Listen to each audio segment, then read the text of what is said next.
man who is included among the patriarchs in the book of Genesis, but who is only acknowledged by name and ancestry, deserves, in my opinion, to be recognized as a patriarch rather than as a potentate, which places him in a lower social level. Even God acknowledged his aptitude as a skilled archer with a bow and arrow. Among men, Nimrod the hunter was a leader who built cities such as Nineveh and Babel. Despite being Noah's great-grandson, he fell short of the standards and characteristics that God had found in Noah. Being a large man, he was a bully among other men and would take anything, including women. His two main passions in life were hunting and his powerful bow. He had faith in God, but I think he harbored some jealousy against God. The strongest bowman in the nation was Nimrod.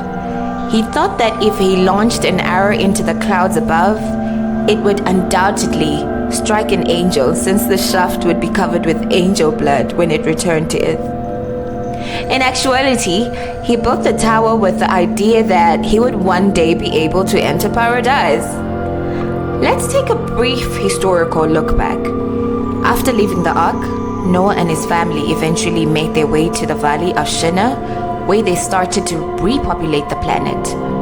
The first powerful man on earth, Nimrod, the grandson of Noah, founded the city of Babel and constructed the Tower of Babel. According to the Bible, he founded Nineveh and a few other cities, and the beginning of his reign was at Babel. This is the earliest kingdom that the Bible mentions, and it also marks the beginning of all the paganic cultures that the Old Testament describes as being opposed to the Israelites. Prior to Babel, the extant ancient manuscripts all narrate a comparable story from creation to Babel, albeit with names of the characters and places that vary according to language and culture from whence they were written. Scripture contains no further details on Nimrod. However, ancient non-biblical texts describe him as a dirty, repugnant man who ruled his realm with extreme evil. It's amazing to observe that evil has returned to humanity in this instance. The level of evil possessed by Nimrod was comparable to that of the society that existed before the flood. The spirit of the giants before the flood, who became mighty men and women of renown, Genesis chapter 6 verse 4, revived in him according to Matthew Henry, is that viewpoint. Genesis chapter 6 refers to the giant spirit as sons of God, which suggests that it was demonic in origin. In those early days after the flood, Nimrod may have gained notoriety by appearing to be a real mighty hunter and saving people from mighty beasts, but his true goal was to hunt people and turn them away from God. This was why God needed to intervene in a big way, resulting in the language confusion and disbursement of the people. Although there is some disagreement over whether or not Nimrod disobeyed God's mandate to be fruitful and multiply and fill the earth in Genesis chapter 9 by building the Tower of Babel, Nimrod's true motivation was not to worship or appease God. It is implied by his name that he was acting in rebellion against God. It appears likely that the Tower of Babel was a structure intended for worship rather than a lofty tower reaching to the heavens, based on historical narratives that shed light on the past, perhaps planned and constructed under the guise of honoring God. The Tower of Babel ultimately served Nimrod and his wife's religious needs. It was perhaps some sort of unsuccessful prototype for the later ziggurats, which the ancient peoples employed for religious purposes. There is no Hebrew term for them because the Israelites did not utilize them. However, since there are currently no remnants remaining, we cannot be certain of its exact height. We do know that Babylon, which means the city of babbling or confusion, evolved from the ancient city of Babel. Revelation makes it abundantly evident that Babylon is the cradle of all paganism, according to Revelation chapter 17, verse 5, supporting Henry Morris's theory that Nimrod and his spouse were under the influence of Satan and had created a fictitious religion centered around the celestial beings that God intended to represent his promises. They probably succeeded in converting someone in every family to their religion prior to the distribution, which allowed the pagan faith and customs to endure the linguistic misunderstandings. Building a tower that reached the heavens, the domain of the gods, was one way for people in Babylon to make a name, shame, for themselves. The city is portrayed as the epicenter of evil, knowledge, and action. Genesis chapter 11 verse 9 reads, "Now the whole earth had one language and the same words. And as people migrated from the east, they found a plain in the land of Shinar and settled there. And they said to each other, 'Come, let us make bricks and burn them thoroughly.' And they had brick for stone, and they had tar for mortar. And they said, 'Come, let us build ourselves a city and a tower whose top reaches to the heavens. And let us make a name for ourselves, lest we be scattered over the face of the whole earth.' Then Yahweh came down to see the city and the tower that humankind was building. And Yahweh said, 'Behold, they are one people with one language, and this is only the beginning of what they will do. So now nothing that they intend to do will be impossible for them. Come, let us go down and confuse their language there, so that they will not understand each other's language.' So Yahweh scattered them from there over the face of the whole earth, and they stopped building the city. Therefore its name was called Babel, for there Yahweh confused the language of the whole earth, and there Yahweh scattered them over the face of the whole earth." Immediately observe that verse 7 contains a similar plural excitation to that found in Genesis 1:26.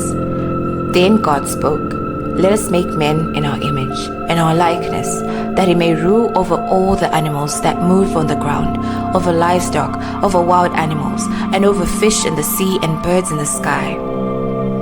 Yahweh says, "Let us go down and confuse their language" in the passage. The activities of a single entity, Yahweh, occur after the plural declaration, just as it did in Genesis chapter 1 verse 26. So Yahweh scattered them. Chapter 11 verse 8. Most Bible readers assume there is nothing else to consider at this point. This is due to the fact that other Old Testament verses that mention this incident are frequently left out of the conversation.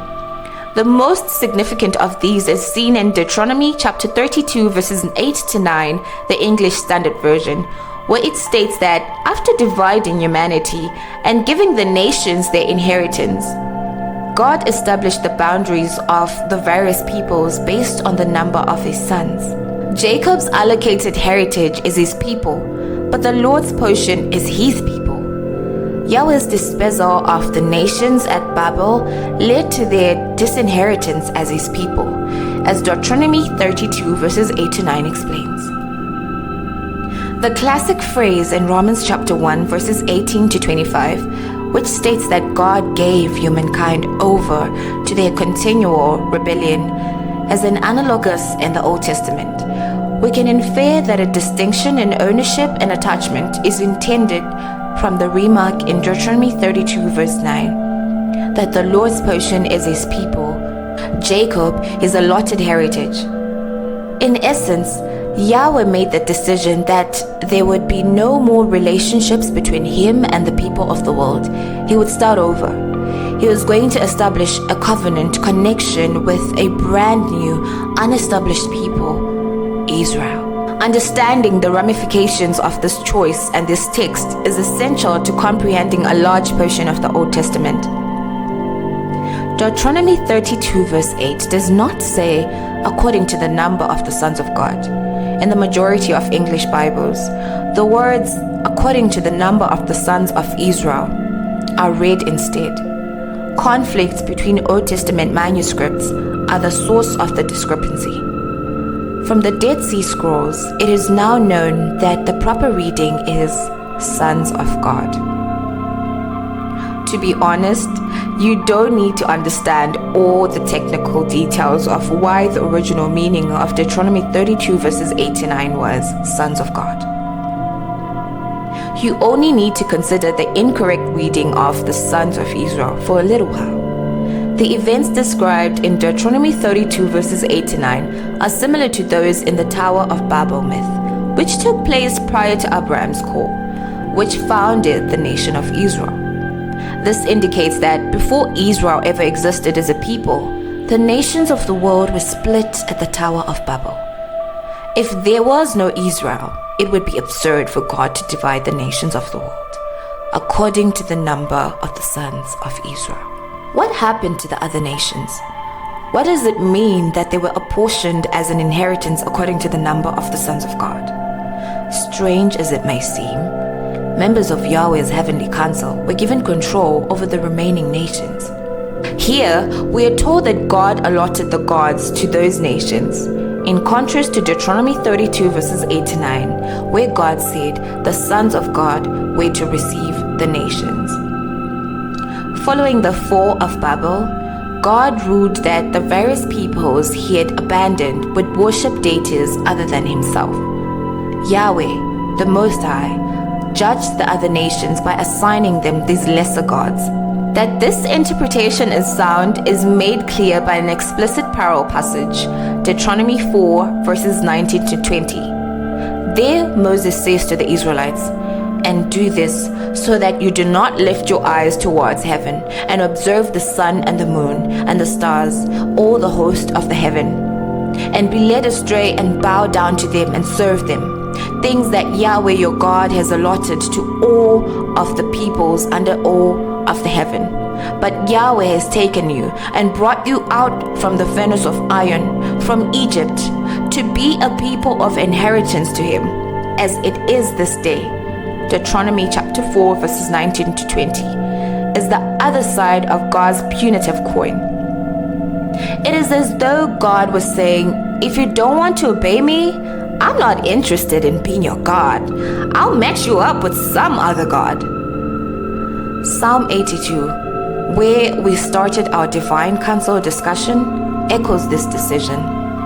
That psalm has Yahweh judging other Elohim, sons of the Most High, for their corruption in administering the nations. The psalm ends with the psalmist pleading, "Rise up, O God, judge the earth, because you shall inherit all the nations." Linking Genesis chapter 6 with Babel, it could appear that God was unduly harsh in his response to the Tower of Babel tragedy. But take the surrounding circumstances into account. That Yahweh was a glorified building inspector is hardly the point. It was believed that gods resided atop mountains. All historians view the Tower of Babel narrative as one of Mesopotamia's well-known man-made sacred mountains, or ziggurats. Mesopotamians thought that ziggurats were heavenly dwellings where heaven and earth met. The design of this building clearly demonstrates the intention behind its construction to bring the divine to humanity. The biblical writer wastes no time in linking this act to the earlier divine transgression of Genesis chapter 6 verse 1 to 4. When human beings began to increase in number on the earth and daughters were born to them, the sons of God saw that the daughters of humans were beautiful, and they married any of them they chose. Then the Lord said, "My spirit will not contend with humans forever, for they are mortal. Their days will be 120 years. When the sons of God married human daughters and had children with them, both then and later, there were people on earth known as the Nephilim. They were well-known folks who had formerly been heroes. The goal of that paragraph was to present the enormous, almost divine heroes of Babylonian culture, known as Apkallis, as men of renown, or, to put it more accurately, men of the name Shem. The goal of those who constructed the Tower of Babel was to make a name, Shem, for themselves. By erecting the Tower of Babel, Yahweh's reign was replaced with that of Babel's gods. preserving Babylonian religious knowledge. Yahweh would have none of it. After the flood, God had commanded humanity once again to be fruitful and multiply and fill the earth. Genesis chapter 9 verse 1. These words reiterated the original Edenic intention. Nevertheless, the people assembled to construct the tower rather than following orders and making Yahweh their God. The story's theological message is evident. Yahweh would reject humanity and his attempt to bring Eden back via them. Therefore, he would reject humanity and begin anew. The other countries are not entirely abandoned. Despite the harshness of the choice, Yahweh called Abram out of, you guessed it, Mesopotamia, and the very next chapter of Genesis after he disinherited the nations. Once more, this is not by chance. A man from the center of the uprising would be taken by Yahweh to establish Israel as a new nation. However, God promised in their covenant with Abraham that through Abraham and his offspring, all the nations of the world would be blessed. Genesis chapter 12, verses 1 to 3. Following his decision to punish the nations, God intended for the Israelites to act as a channel for their return to the true God, as the covenant wedding makes clear. Exodus chapter 19 verse 6 refers to Israel as a kingdom of priests, in part because of this. According to Deuteronomy chapter 10 verse 17, Israel would have a covenant with the God of gods and the Lord of lords. The disinherited would be held in spiritual slavery by God's corrupt offspring, but Israel would serve as a middleman and a conduit. A spiritual breadcrumb trail pointing back to Yahweh would be left. That road would eventually lead through Israel and to the Messiah of Israel. The Old Testament story is about Israel versus the disinherited countries and Yahweh versus the corrupt, rebellious gods of those nations, starting with the fatal decision at Babel. Throughout biblical history, there are numerous instances where the separation of the nations and their allocation under different Elohim occurred in the background. Biblical scholars held that God intended for humanity to colonize every corner of the planet. Nimrod had a desire to construct cities, and he is credited with erecting the Tower of Babel, which served as the hub of a metropolis that would reach the sky. Their leaders wanted a name for themselves that would live on in perpetuity. Nimrod resembled the Nephilim, of whom Noah and his family were the only ones to survive the great flood. When they all perished, God used the strong and talented Nimrod to keep the wild monsters at bay and manage their population in order to safeguard humanity. He also had the talent of leadership and teaching others. Building cities and ruling God's people was not what God wanted from Nimrod, especially considering Nimrod's great ambitions and appetite for self-interest.